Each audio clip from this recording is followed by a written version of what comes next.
Өте дәмді айраннан шелпек жасайтын боламыз. Бөлме температурасындағы айранымызды аламыз, содамызды қосып араластырып жүреміз.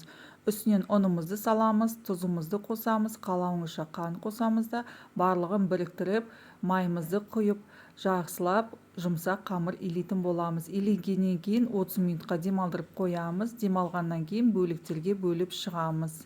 Әр бөлінген бөлікті дөңгелетіп шығатын боламыз.